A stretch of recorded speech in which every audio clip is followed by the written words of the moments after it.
Vocês já sabem que eu sou o Padre Wellington, né? Uma criança agora ali acabou de dizer: nossa, o senhor está diferente hoje.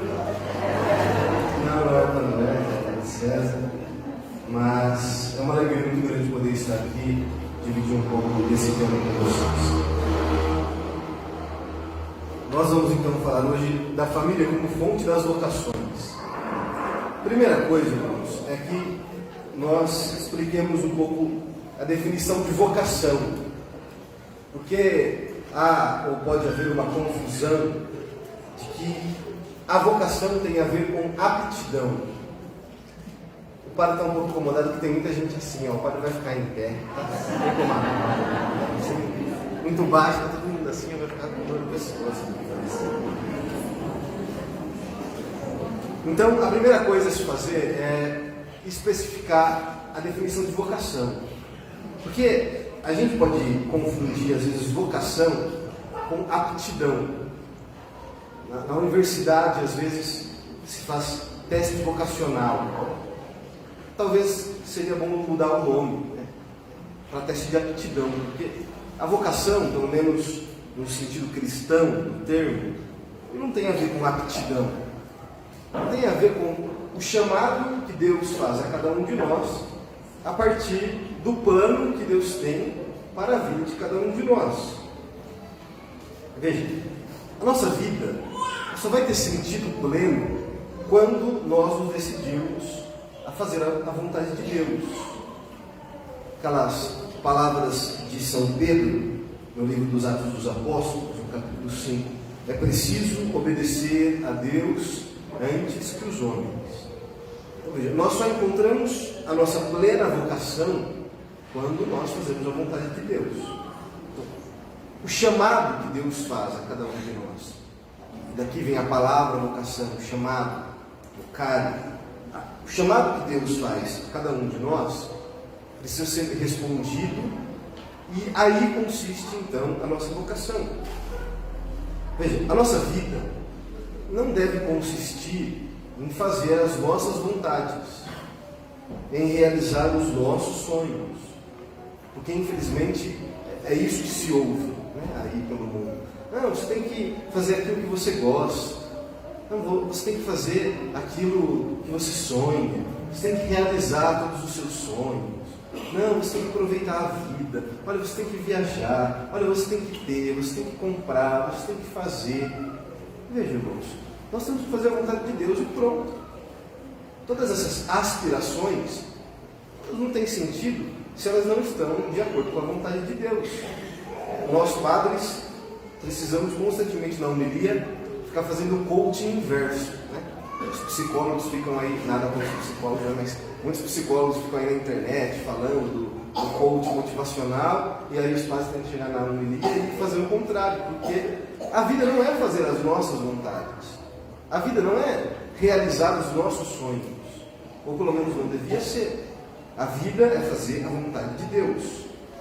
Tudo o que nós fazemos nessa vida precisa encontrar o caminho de fazer a vontade de Deus. Veja, irmãos, Deus tem um propósito para cada um de nós. Nosso Senhor Jesus vai dizer: olha, não cai um fio de cabelo da sua cabeça sem que Deus saiba. Deus tem um propósito para cada um. Quem aqui é pai e mãe? Levanta a mão. Vocês não têm sonhos para os filhos de vocês? Sonhos de que os filhos sejam bem-sucedidos, de que tenham saúde, de que tenham uma boa família? Agora vejam, como dizia Jesus no Evangelho, se nós que somos maus temos sonhos para os nossos filhos, quanto mais não tem Deus que é perfeito. Deus não jogou a gente nesse mundo para viver diante de um acaso. Não, como Pai Criador, Ele nos criou do nada e nos colocou no mundo para que nós cumpríssemos um propósito. Deus tem um propósito na vida de cada um de nós. E a vocação que Ele nos dá é o caminho que cada um deve seguir para viver esse propósito de Deus. Quem é casado encontra no matrimônio o caminho para cumprir os propósitos de Deus. Os padres encontraram no sacerdócio o caminho para cumprir a vontade de Deus. Mas todos nós temos uma vocação em comum, que é fazer a vontade de Deus. Veja, nós podemos seguir outros caminhos longe do propósito que Deus tem para cada um de nós. Veja, até podemos, porque nós somos livres. Temos livre-arbítrio. Mas nós não encontraremos sentido nessa vida se nós vivermos um caminho distante daquele que Deus sonhou para cada um de nós. Então tem que ficar claro para nós isso, que a vocação é a resposta ao chamado que Deus faz para que nós trilhemos esse caminho que nos levará a corresponder à sua vontade. Quando nós falamos de vocação na família,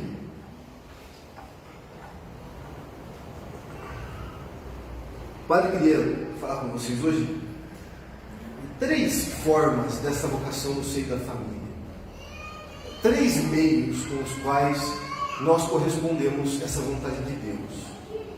O primeiro deles é a santidade. A igreja, amparada nas Sagradas Escrituras, vai nos ensinar que todos somos chamados à santidade. A primeira vocação do cristão é a vocação de ser santo. E essa vocação, ela está para todos. Todos. Jovens e velhos, homens e mulheres, casados e solteiros. Ninguém pode fugir da vocação. E aqui está Jesus, Maria e José, a Rainha Santa Elizabeth, o jovem Beato Carlos, Isabel. Estou na cabeça de salto, lá tem Santa Elizabeth. Santa Isabel, a Rainha Santa Isabel e o Beato Carlos Curtis. Cada um numa condição de vida. Jovens, velhos, casados, solteiros. Todos correspondendo ao mesmo chamado de Deus, a santidade. Então, qual é a nossa primeira vocação na família? A vocação de ser santos. Isso já nós encontramos lá no livro do Levítico, no capítulo 19. Deus, quando vai falar para o povo sobre os mandamentos, a observância dos mandamentos, diz: sede santos, porque eu, o Senhor, seu Deus, sou santo. Depois Jesus, no Evangelho, também vai repetir essas palavras: sede santos, assim como o vosso Pai Celeste é santo. No decorrer da história da igreja, muitos santos vão ensinar a doutrina da santidade para todos. São Francisco de Sales, São José Maria Escrivá. E aí o Concílio Vaticano II vai então coroar essa doutrina de forma magisterial na constituição dogmática Lumen Gentium. Então lá no número 5, no capítulo 5 da Lumen Gentium, o Concílio vai tratar sobre a vocação de todos à santidade. De todos. Talvez esteja ainda na nossa cabeça aquela ideia de que para ser santo tem que ser padre e freira.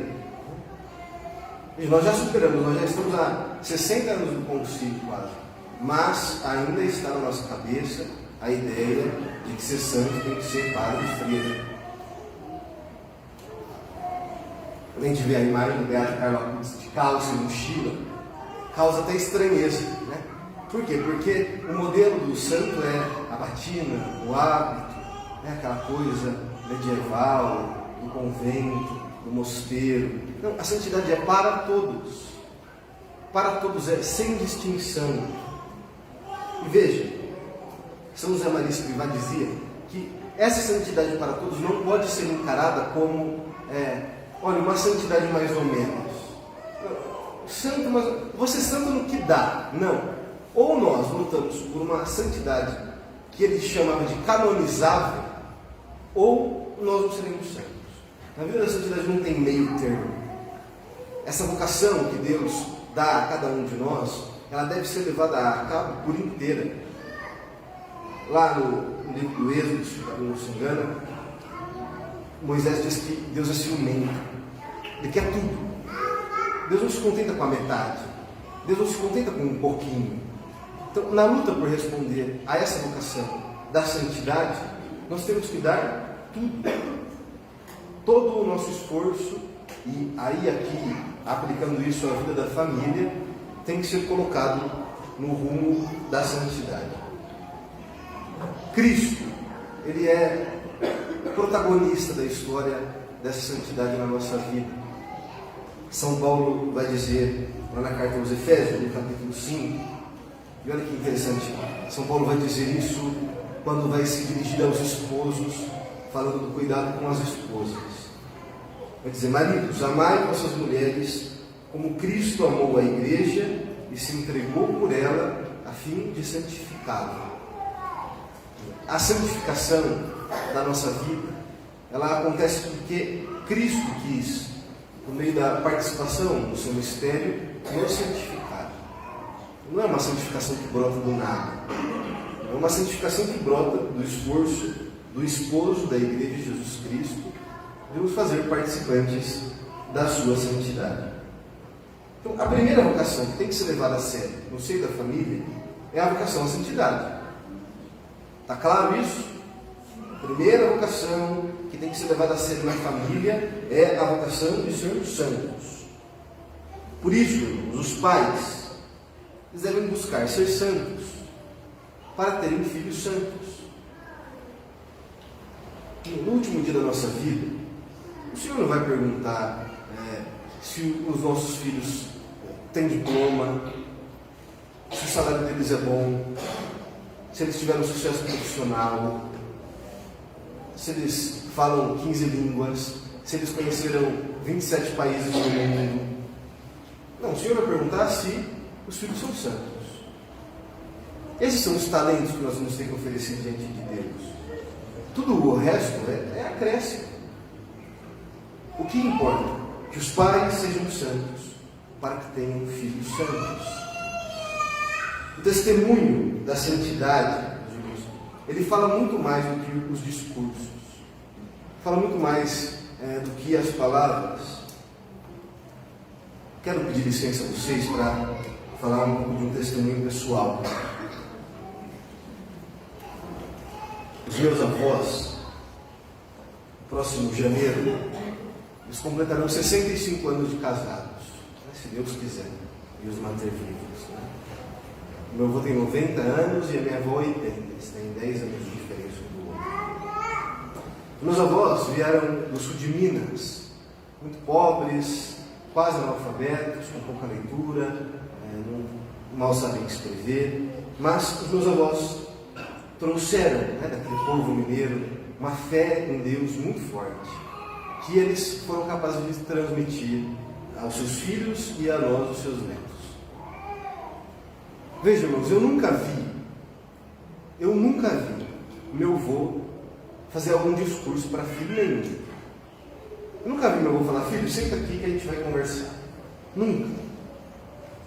Mas o jeito que meu avô vive a vida, e viveu durante todos esses anos, nos testemunhou a fé. Essa noite, a noite do domingo para a segunda, eu tive a graça de dormir na casa deles.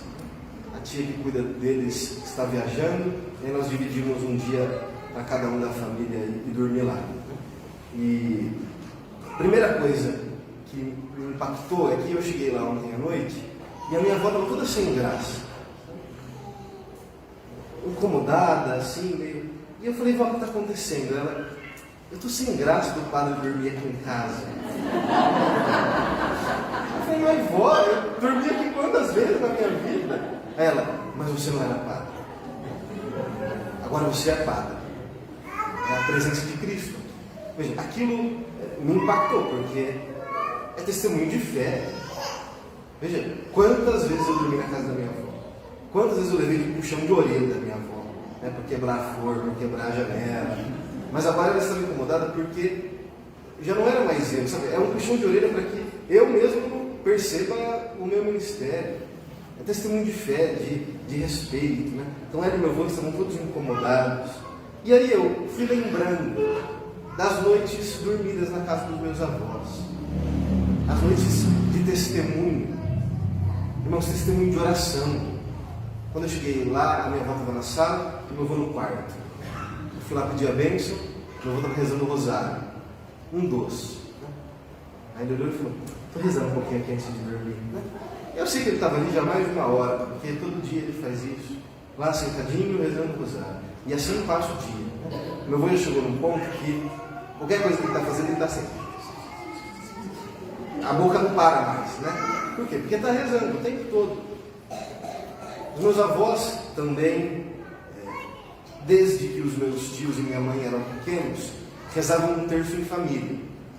Obrigavam os 7 filhos a sentarem na sala e rezar um terço. Enquanto morarem aqui, dizia minha avó, vocês vão rezar com a gente. Então, enquanto tinha um filho dentro de casa, se rezava às 8 da noite o terço em família, todos os dias. E depois, quando iam dormir, eles rezavam um terço deles, do casal. E eles já tinham rezado 1.001 terços durante o dia. Né? Os meus avós continuam fazendo isso até hoje. Às 8 horas, rezam um terço em família, que são só eles dois hoje em dia. E à noite, eles rezam um terço do casal. Né? Aquilo, para mim, é curioso, porque eles podiam rezar só um. Né? Olha, já que é só nós dois, a gente vai rezar o nosso e acabou. Não. A fala do meu avô é necessário que nós rezemos com a nossa família. Eles não estão mais aqui, mas continuam os nossos filhos. O mais velho já tem 62 anos, mas continua o nosso filho. E por isso é necessário rezar por eles. E pelos netos, e pelos bisnetos, e pelas almas daqueles que já morreram. Eles sentam na cama e começam. Vamos rezar esse terço. Fulano, fulano, fulano, fulano, fulano. O oferecimento do terço dura uns 50 minutos. Mas veja, irmãos, o testemunho que os meus avós nos ensinaram não é só o testemunho da oração, é o testemunho da vida. Hoje eu, de manhã, desculpe falar, tá, mas porque é testemunho mesmo. Hoje de manhã eu relembrei uma cena muito bonita da minha vida familiar que eu nunca esqueci, mas que fazia tempo que eu não via. Né? O meu avô, todos os dias, acorda antes da minha avó. Prepara um cafezinho preto, como eles falam, leva uma canequinha de café para ela na cama, senta na beira da cama, faz uma massaginha no pé, ali eles têm a primeira conversa do dia, e depois se levantam e vão continuar o dia deles. Mulheres, desculpem, tá? Se é o marido do sonho de vocês, mas só minha avó tem essa graça. Oi? Desculpa para os maridos aí, vocês que se virem depois, tá? Eu paro depois. Mas veja, irmãos, olha, para mim isso já é mais do que 1h30 de palestra. Porque aquilo ali é demonstração de amor, de carinho. Porque a santidade, ela não passa só por rezar 20 terços no dia. Não passa só pela Eucaristia Dominical, embora essas coisas sejam as mais importantes. Ela passa também pelo testemunho das pequenas coisas. O testemunho do diálogo, do carinho, do amor. Né? A gente vive com medo lá em casa, porque a gente acha que o dia que um for, o outro vai também, porque já são quase uma coisa só aqueles dois. O testemunho de santidade deles fala muito mais do que 1.001 sermões. Eu nunca vi um tio meu maltratar uma mulher. Eu nunca vi uma das minhas tias ou a minha mãe ser muito ríspida com o marido. E minha avó e meu avô nunca precisou dar sermão. Então, eles ensinaram com a vida. Veja, essa santidade vivida como vocação no seio da família, ela gera santidade. E nós precisamos querer viver essa vocação dos santos. Aqui o padre tem que fazer um alerta aos homens. O meu avô, tem 1,5 m. Não parece, né? Meu avô é desse tamanhinho, branquinho, do olho bem azul. Não parece que é meu avô, né? Meu pai viu escurecer um pouco a família, assim, sabe? Mas meu avô nunca precisou mostrar para os filhos que era um machão, sabe? Um machão briguento, que trata a mulher mal. E aí o padre ouvia esses dias um testemunho de Dom Henrique Soares. Dom Henrique Soares dizia que quando ele era criança, o pai dele tinha uma vida de oração intensa. E ele falou que quando chegou mais ou menos na idade da razão, e ele viu o pai dele ajoelhado rezando o terço, ele disse: rezar terço é coisa de homem. Se o meu pai reza terço é coisa de homem. Tive a mesma experiência com o meu avô. Olha, se meu avô reza tanto, rezar é coisa de homem. Então, olha, vocês homens, para com essa frescura de não querer rezar, de não querer vir à missa, de achar que igreja é coisa de mulher, igreja é coisa de gente santa.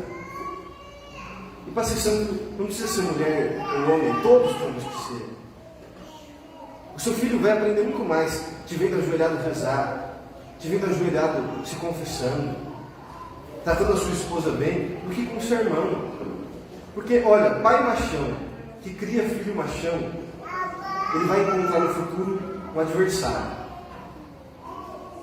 Porque dois machão não se bicam. Agora, um pai santo, que tem coragem de dar testemunho de santidade para o filho, vai encontrar no futuro um admirador, que vai olhar sempre para aquele pai de baixo. Eu digo a vocês, eu olho meu avô de baixo, por mais que eu tenha que deitar quase para ver ele de baixo, mas na honra eu vejo meu avô de baixo, porque a altura dele não está nas coisas desse mundo, sabe? Na posição de machão, não, está de que é um homem de Deus. Quisera que todas as famílias tivessem, principalmente os filhos homens, uma imagem de um homem de Deus dentro de casa. E que a carapuça sirva, viu? A carapuça seja bem colocada aí. Porque nós precisamos dar esse testemunho para os nossos filhos. E também as mulheres, viu?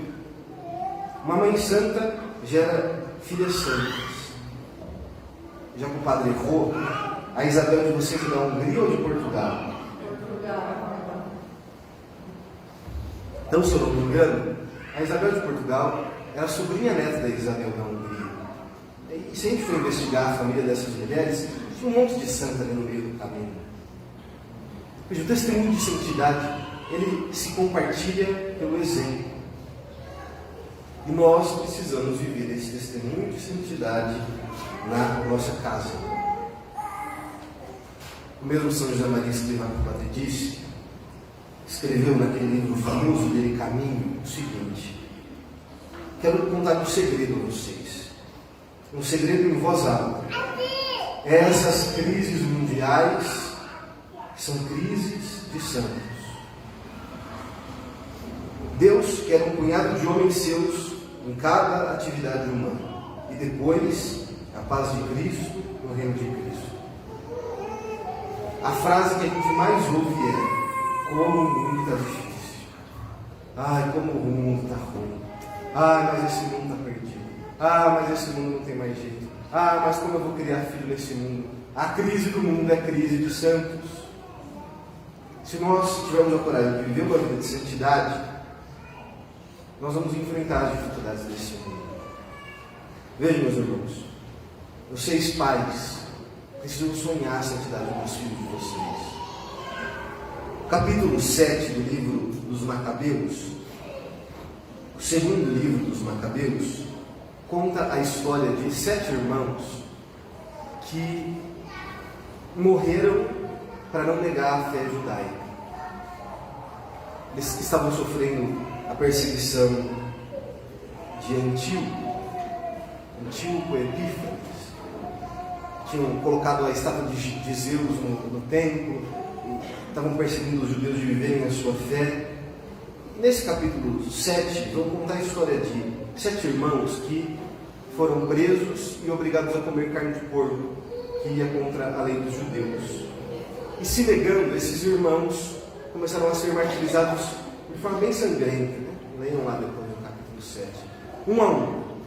Se matou um, depois se testou a fé, o outro também não negou a fé, se matou o outro, e assim 6 irmãos.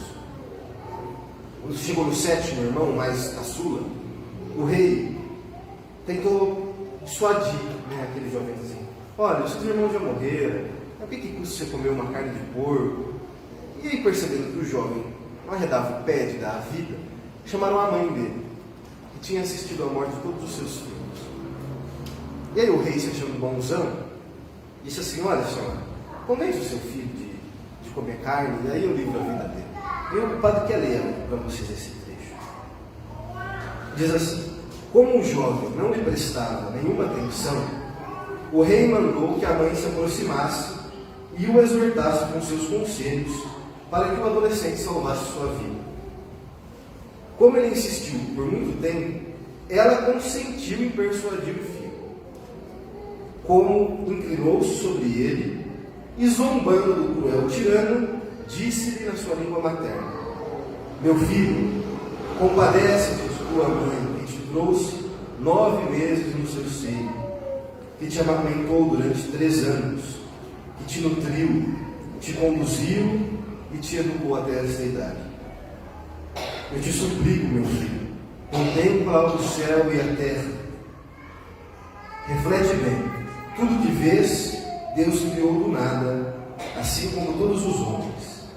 Não temas, pois, este algoz, mas sê digno dos teus irmãos e aceita a morte, para que no dia da misericórdia eu te encontre no meio deles. Ou seja, dá uma engambelada no rei, né? Você quer que eu convença? Então eu vou convencer. Vai, meu filho, morra. Porque o que importa nessa vida é o céu. Irmãos, é essa coragem que vocês têm que ter de desejar a santidade dos seus filhos. Longe de todo o medo das coisas do mundo, não. Desejo de santidade. A gente, por conta da internet, tem muita coisa boa, mas a gente está vivendo um tempo de cristianismo que as pessoas querem colocar os filhos numa bolha. Olha, eu não vou deixar meu filho sair na rua porque se ele vê o vizinho, ele vai perder as virtudes, e eu não vou deixar o meu filho sair sozinho. Irmão, santidade resiste a qualquer cruz. Temos que ensinar nossos filhos não a ter medo do mundo, mas encarnar na sua vida aquilo que dizia São Paulo, lá na carta aos Romanos: se Deus é por nós, quem será contra nós? Nada pode nos separar do amor de Cristo. Então, se tiver que educar filhos para o martírio, que eduquemos filhos para o martírio. Porque o que nós temos que desejar para os nossos filhos não é nada menos do que o céu, do que a vida eterna. E aí lá nos encontrarmos para sempre. As coisas daqui passam. Vai dizer São Paulo, a aparência desse mundo passa. Mas as coisas que ficam para sempre é aquilo que de fato deve ser o tesouro do nosso coração. A pergunta é: será que o que eu quero para os meus filhos é a santidade? A gente ouve muito aquela história: não, padre, mas eu quero que os meus filhos tenham tudo que eu não tive. Será que o que eu quero para os meus filhos é a santidade? Às vezes nessa busca de dar tudo o que você não teve, talvez você está esquecendo de dar o que você teve. Se você teve uma boa educação católica, se você teve um exemplo de santidade dentro de casa, nessa busca de dar o que eu não tive, eu esqueço de dar, às vezes, aquilo que eu tive. Ou se eu não tive também, vamos correr atrás de dar aos meus filhos o que eles precisam. Testemunho de vida santa.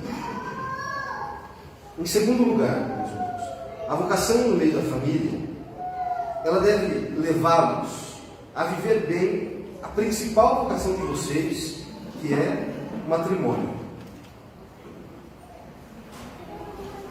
Qual que é a primeira vocação? Santidade.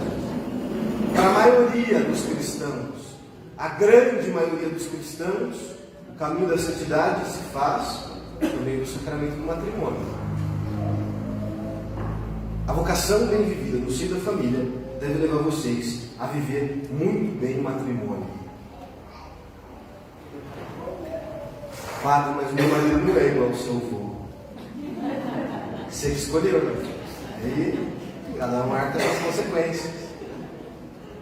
Mas o matrimônio bem vivido leva a gente para o caminho da santidade. Veja, a forma mais perfeita dos pais testemunharem a santidade dos seus filhos é viver muito bem os desafios do matrimônio em cada dia.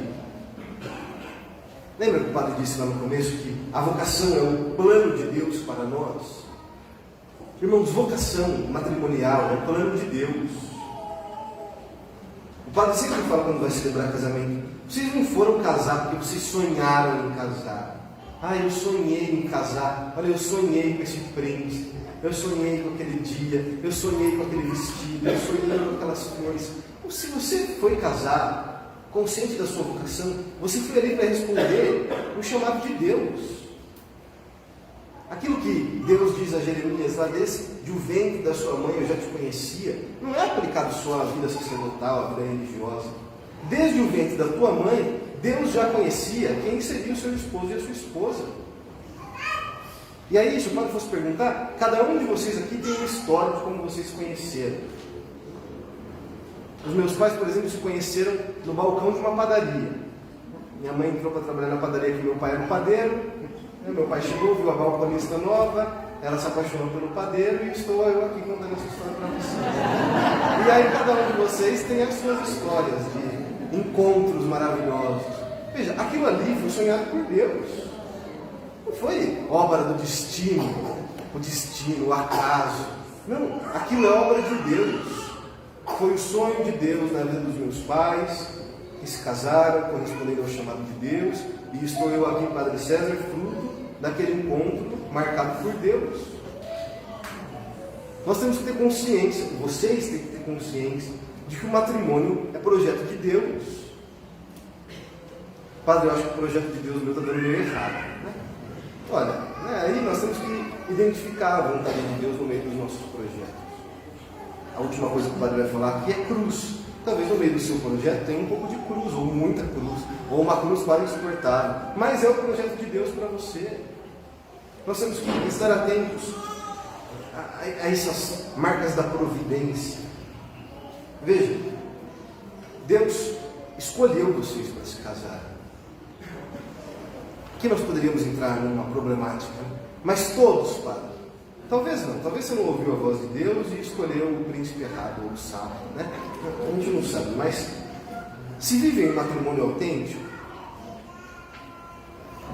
contraído diante do altar de Deus de forma válida, aí está o plano de Deus para a sua vida. E veja, irmãos, os planos de Deus não são um mar de rosas. Né? Às vezes as pessoas, porque a maioria vive uma vida familiar, fantasiam a vida do padre. Olha, o padre deve acordar igual a Cinderela, né? Os passarinhos da janela, né? O anjo que vem tocar a trombeta. Tem que acordar cedo igual todo mundo. Desligar o despertador, aquela vontade de levantar, fazer os afazeres de cada dia, viver uma vida comum, uma vida humana. A gente fica fantasiando a vida dos outros.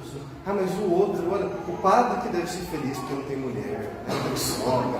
Não, a freira que deve ser feliz porque não tem marido chato. Veja, você que tem que ser feliz a partir da vocação que Deus te deu. Porque o matrimônio é plano de Deus para a sua vida. É plano de Deus para a sua vida.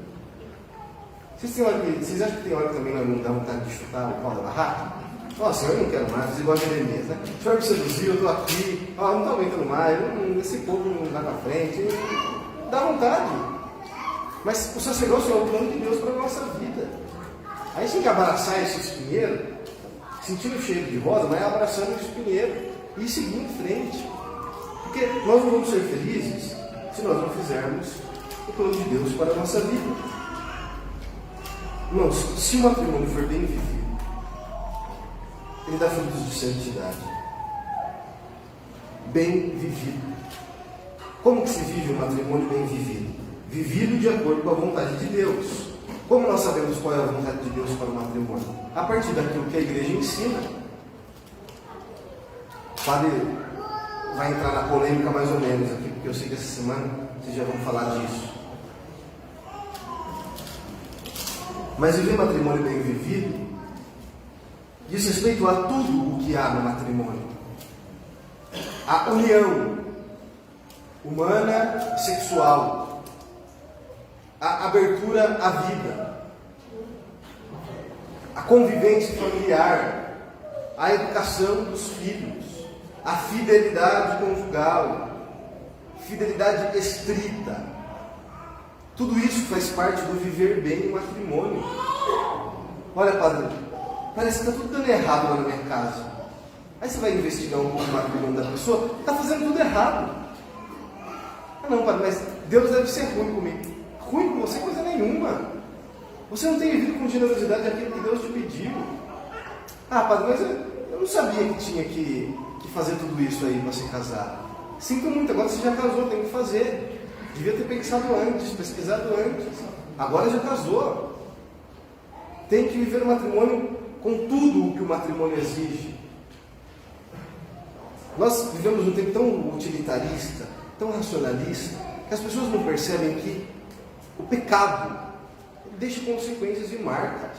O pecado trava. O pecado é igual ferrugem na engrenagem, não deixa ir. Aí vive um matrimônio cheio de pecado, de egoísmo, de pensar só em mim, de pornografia, de masturbação, de traição, de infidelidade, seja ela na mente ou real, de inveja da vida dos outros, de desejo do homem e da mulher do outro, e quer ter uma vida feliz. Veja, o padre não está falando de praga. Ah não, se você não for fiel, Deus vai estragar a sua vida. Não, o padre está falando de consequência. Todos esses pecados, eles vão deixando consequências. E aí nós sentimos as consequências da própria atitude e coloca a culpa em Deus. A culpa é de Deus que me apresentou esse traste. A culpa é de Deus que essa mulher que serve para nada. Veja, a culpa é nossa, muitas vezes, que não percebemos que temos que viver uma vida de santidade. Padre, olha, já estou tão afundado no pecado, o que eu faço? Se confessa, começa de novo. Vai pedir conselho para o padre. Faz fila aí no atendimento do Padre Enéas. Tem pouca gente que vem aqui falar com ele, né? Vai lá, pede a ajuda do padre. Olha, padre, a minha vida está uma miséria e eu estou precisando de ajuda. O senhor me ajuda? Ajuda? Ele ajuda lá, cara, meu marido. Ajuda. Nós temos que sair do buraco do pecado, porque senão nós não vamos conseguir viver plenamente aquilo para o qual nós somos chamados a viver. Um matrimônio bem vivido gera santidade. Irmãos, nós temos que ter lares felizes, onde as famílias rezam juntas, onde as pessoas tenham amor em fazer as coisas de Deus.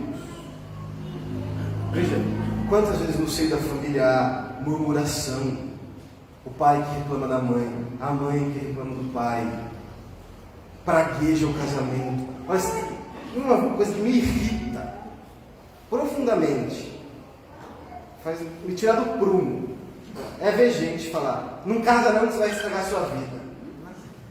Como se a sua infelicidade fosse comparada à infelicidade dos outros. Infelizmente, está gravando, né? Não é para falar. Infelizmente, a gente ouve isso de padre também quando está no seminário. Olha, cuidado com o que você faz com a sua vida, porque depois você vai se arrepender. Não, que se arrepender. Se a gente for fiel à nossa vocação, nós vamos ser felizes. As palavras ditas, elas têm poder. Cuidado com as palavras que você está dizendo dentro da sua casa, no seu matrimônio, na frente dos seus filhos. Cuidado com as palavras que você diz para o seu esposo e para a sua esposa. Porque isso também é marca de pecado e impede que vocês vivam a santidade de vocês na vida familiar. Cuidado, irmãos. Nós temos que ter como famílias um lar que seja quase como uma igreja. O modelo está aqui, ó. Família de Nazaré. Nada menos do que aquilo ali. E aí a gente vai ter que usar a imaginação e pensar: como será que era aquela casa? Eles vão dizer: padre, era fácil, porque a esposa era Nossa Senhora, né? Não, era fácil, porque o marido era São José. Repito, cada um com seus problemas, né? Eles eram deles, e o seu tem que ser igual ao deles, superando os desafios que você tem que superar dentro da sua casa. Uma vez eu ouvi, não sei de quem, não sei se era de um santo ou de uma homilia, alguém dizer que Maria era feliz porque ela fazia tudo para Jesus e para José. José era feliz porque fazia tudo para Maria e para Jesus. Jesus era feliz porque fazia tudo para José e para Maria. Veja, nós temos que aplicar um pouco isso na nossa vida familiar. Fazer tudo para Jesus, fazer tudo por Maria, fazer tudo por José. Padre, mas os meus lá não parecem José e Jesus. Mas por meio dele você pode fazer para Jesus. Por meio da esposa, nós só podemos fazer por Maria. Transformar a vida comum, a vida diária, a vida chata do dia a dia, em uma coisa bela. Colocar Deus no meio de tudo. E aí nós vamos transformando aquilo que parece chatice do dia a dia. Transformar isso com uma obra oferecida a Deus. Olha, quando eu vou fazer alguma coisa para o meu marido, não é só para ele que eu vou fazer. Eu vou fazer aquilo como uma obra oferecida a Deus. Eu vou servir a minha esposa. Quando eu vou educar os meus filhos, eu faço aquilo como obra oferecida a Deus. E por fim, meus irmãos, nós temos que nos lembrar que há ainda no seio da família uma terceira vocação, que é a vocação à cruz. nós ouvimos na liturgia desse fim de semana, a glória de Jesus no Monte Tabor, ela se referia à cruz, ao sacrifício da paixão. Cada um de nós, na nossa vida, recebemos também de Deus a missão de abraçar a cruz. Jesus dizia lá no capítulo 16 do Evangelho de São Mateus: quem quer me seguir, renuncie a si mesmo, toma a tua cruz e me siga. A propaganda é boa? É ou não é?